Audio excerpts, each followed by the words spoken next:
Kulang naman ang may mabuting konsensya, si Otlog. Hoy, itlog! May gagamba ka ba?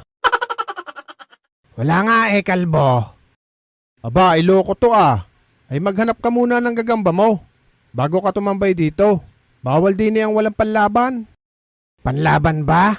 Pwede ka dyan ng manok. Hintayin niyo ako. Babalik ako. Maghahanap lang ako ng gagamba ko.